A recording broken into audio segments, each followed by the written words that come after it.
লন্ডনে ব্রাজিলীয় যুবকের হাতে ভারতীয় ছাত্রী খুন, ভয়ঙ্কর হয়ে উঠছে লন্ডন।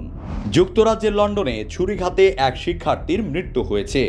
হত্যাকাণ্ডের শিকার ২৭ বছর বয়সী তেজস্বিনী ভারতের হায়দ্রাবাদ থেকে ১ বছরেরও বেশি সময় আগে উচ্চশিক্ষার জন্য যুক্তরাজ্যে আসেন।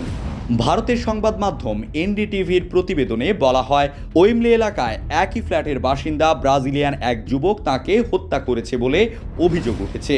মঙ্গলবার সকাল ১০টার আগে কোনো এক সময় হত্যাকাণ্ড ঘটে থাকতে পারে।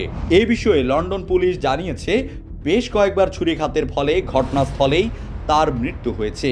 এছাড়া ঘটনাস্থল থেকে ছুরিঘাতে আহত ২৮ বছর বয়সী আরও এক নারীকে হাসপাতালে নিয়ে যাওয়া হয়, যদিও তার আঘাত গুরুতর নয় বলে জানান চিকিৎসকেরা।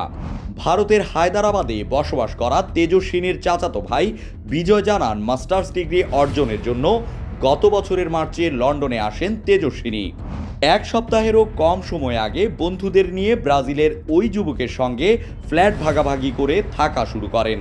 লন্ডন পুলিশ বলছে, হত্যাকাণ্ডে জড়িত সন্দেহে ঘটনাস্থল থেকে ২৪ বছর বয়সী পুরুষ ও ২৩ বছর বয়সী এক নারীকে গ্রেপ্তার করা হয়। পরে ওই তরুণীকে ছেড়ে দেওয়া হয়। এছাড়াও এই ঘটনায় পরে আরও এক যুবককে গ্রেপ্তার করা হয়েছে। এদিকে আধুনিক গণতন্ত্রের সূতিকাগার খ্যাত ব্রিটেনের রাজধানী লন্ডনে প্রতিনিয়ত বাড়ছে অপরাধ। উল্লেখযোগ্য হারে সংঘটিত হচ্ছে একের পর এক হত্যাকাণ্ড। গত এক সপ্তাহে ২ দিনের ব্যবধানে যুক্তরাজ্যের নটিংহামে ধারাবাহিক হামলায় ৩ জনকে হত্যা করা হয়েছে। এই ৩ জনের মরদেহ পাওয়া গেছে রাস্তায়।